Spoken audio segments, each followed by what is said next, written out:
IT বাড়ির তরফ থেকে সবাইকে আবারও স্বাগত জানাচ্ছি ওয়ার্ডপ্রেস বাংলা ভিডিও টিউটোরিয়ালে। গত পর্বে আমরা দেখেছি যে কিভাবে আপনি আপনার কম্পিউটারকে একটি সার্ভার হিসেবে ব্যবহার করতে পারেন।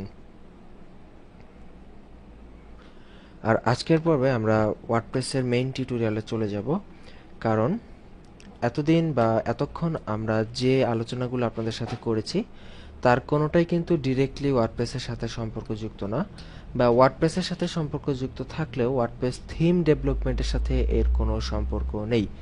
তো হয়তো অনেকেই অনেক কিছু বোঝেন নাই যে আমরা কি কি করলাম বা কি না করলাম, অনেকেই হয়তো বুঝতে পারেন নাই। আর জেনারেলি বুঝতে না পারাটা খুবই খুবই স্বাভাবিক ব্যাপার, কারণ এটা আসলে এমনই একটা প্রসেস ওয়ার্ডপ্রেস থিম ডেভেলপমেন্টটা যে হঠাৎ করে একটা পার্ট দেখলে কেউ বুঝতে পারবেন না। টোটাল টিউটোরিয়ালটা দেখতে থাকেন, হয়তো দেখা গেছে আরও আমরা যখন ওয়েবসাইটের কাজটা শেষ করব তখন আপনারা সব কিছু একদম ক্লিয়ারলি বুঝে যাবেন যে কিভাবে কি করলাম, কোথা থেকে কি হলো। তার জন্য আপনাদেরকে অবশ্যই অবশ্যই বেশ ভালো মনোযোগ দিতে হবে, এবং আজকের পর্ব থেকে ইনশাল্লাহ আমরা ওয়ার্ডপ্রেস থিম ডেভেলপমেন্টের কাজ শুরু করব। তো আমরা আমাদের এই HTML পেজটাকে ওয়ার্ডপ্রেসে কনভার্ট করব। তো ওয়ার্ডপ্রেসে কনভার্ট করতে গেলে সর্বপ্রথম আমাদের যে কাজটি করতে হবে, index.html এই যে ফাইলটা ছিল আমাদের এই ফাইলটাকে index.php করে দিতে হবে। এটা হচ্ছে আমাদের ফার্স্ট স্টেপ। index.html কে index.php তে রূপান্তর করতে হবে। তো এই জন্য আমরা এর এক্সটেনশনকে html-টা কেটে .php করে দিলাম, এবং style.css যেটা আছে সেটাকে নোটপ্যাড দিয়ে আমরা ওপেন করছি। সেটার শুরুতে আমাদের কিছু কোড ইমপ্লিমেন্ট করতে হবে, যে কোডগুলো দ্বারা আমরা আমাদের যে থিম আছে, ওয়ার্ডপ্রেসের যে থিম আমরা তৈরি করতে যাচ্ছি সেই থিমের বিভিন্ন তথ্য আমরা প্রকাশ করতে পারবো। তো সেই কোডটি অবশ্যই কমেন্টের মাধ্যমে দিতে হবে। যেমন আমরা কি তথ্য দিতে পারি এখানে, থিমের নেম, টেমপ্লেট নেম, আমরা যে টেমপ্লেটটা করব সেই টেমপ্লেটের নাম আমরা কি দিতে পারি, আইটি বাড়ি ওয়ার্ডপ্রেস টেমপ্লেট। ওকে, এটা হলো আমাদের টেমপ্লেটের নাম। আমাদের ওয়ার্ডপ্রেসে যখন আমরা যাব তখন আমাদের এই টেমপ্লেটের নামটি শো করবে। ঠিক আছে, তো এরপরে টেমপ্লেটের নামের পর আমাদের যেটা দিতে হবে টেমপ্লেট URI। এটা হচ্ছে যে আমাদের টেমপ্লেটের অ্যাড্রেসটা কি হবে, যেমন আমরা দিয়ে দিতে পারি যে itbari.com। টেমপ্লেটের অথরটা কে হবে সেই অথরের ডিক্লারেশন এখানে দিয়ে দিতে হবে, যেমন টেমপ্লেটের অথর থাকবে আব্দুল কাদের। তো অথরের URI চাইলে দিতে পারেন, অথরের অ্যাড্রেসটা কোথায় পাবো আমরা সেটা, যেমন অথরের URI দেওয়া যেতে পারে যে itbari.com/আব্দুল কাদের।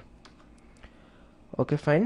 এরপর আপনার যে আপনি থিমটা তৈরি করছেন সেটা ভার্সন কত হতে পারে, ভার্সন আমরা যেহেতু এটা একদম 0 লেভেলে তো আমরা 1.0 দিয়ে দিলাম।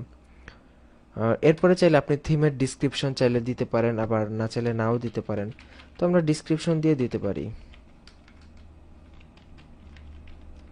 ডিসক্রিপশন দেওয়া যেতে পারে this is a very basic WordPress theme made by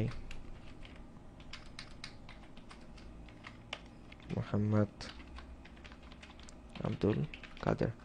fine. এরপরে আরও কিছু দেওয়া যেতে পারে, যেমন ট্যাগস দেওয়া যেতে পারে, বা এই জাতীয় আরও অনেক কিছু কিওয়ার্ড দেওয়া যেতে পারে, অনেক কিছুই দেওয়া যায়। তবে মোটামুটি এই জিনিসগুলো, এই কয়েকটা বিষয় হচ্ছে ভেরি বেসিক, এগুলো আমরা মোটামুটি ইনক্লুড করলাম। তো এই জিনিসগুলো যখন আমরা এখানে ইনক্লুড করব, তো আমরা জাস্ট এখানে দুইটা কাজ করলাম, index.html কে index.php করলাম, এবং স্টাইল শিটের মধ্যে আমরা কিছু তথ্য ইনক্লুড করলাম যেটা ওয়ার্ডপ্রেস অটোমেটিক্যালি পেয়ে যাবে, আমাদের টেমপ্লেটের নাম, ঠিকানা, যা কিছু আছে ওয়ার্ডপ্রেস অটোমেটিক্যালি পেয়ে যাবে। তো এরপর আমাদের কাজ হচ্ছে ফটোশপে একটি স্ক্রিনশট তৈরি করতে হবে। স্ক্রিনশট বলতে আমরা যে কোনো সাইজের একটি ইমেজ নিতে পারি আমাদের ইচ্ছা মতো। তবে এখানে সবচেয়ে বেটার যে 600x450 এই সাইজের একটি ইমেজ আমরা নিয়ে নিব। তো এই ইমেজটি অ্যাকচুয়ালি কেন আমরা নিব, কারণ আমাদের থিমটি যখন আমরা ওয়ার্ডপ্রেসে দেখব তখন সেই থিমকে সহজে চেনার জন্য একটি ইমেজ আসবে। তো সেই ইমেজটি চাইলে আমাদের যে HTML আছে সেটার আমরা স্ক্রিনশট তুলেও ইমেজটি দিতে পারি, অথবা স্ক্রিনশট যদি না চাই সেক্ষেত্রে আমরা আমাদের ইচ্ছা মতো যে কোনো কিছু এখানে দিয়ে দিতে পারি। যেমন এখানে আমরা দিয়ে দিলাম যে আইটি বাড়ি ওয়ার্ডপ্রেস বেসিক থিম। আমরা চাইলে কিন্তু স্ক্রিনশট তুলেও দিতে পারতাম। তো এই ইমেজটি কি কাজে লাগে একটু পরে আপনারা বুঝতে পারবেন যে এটি আসলে কি প্রয়োজন হবে আমাদের।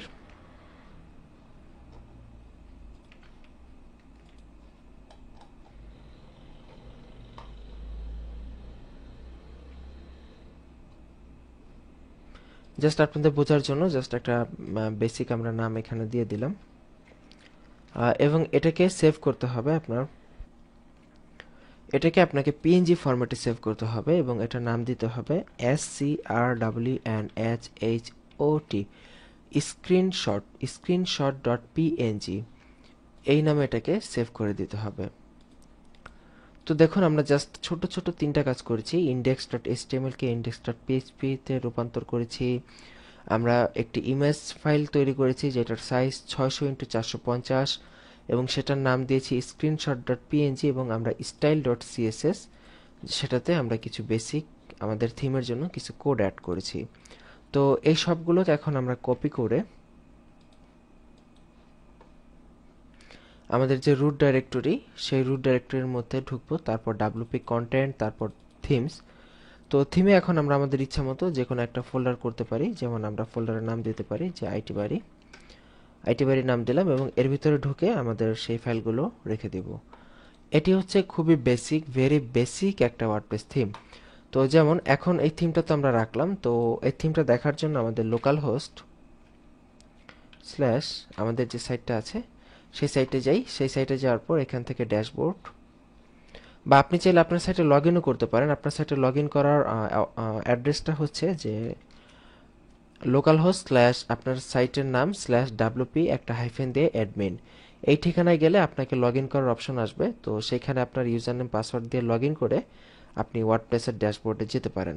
তো ওয়ার্ডপ্রেস সংক্রান্ত যে বেসিক আলোচনা সেগুলো কিন্তু আমাদের যে ইতিপূর্বে যে টিউটোরিয়াল আমরা প্রকাশ করেছি HTML CSS বা এসইও যে টিউটোরিয়াল, সেখানে কিন্তু আলোচনা করা আছে।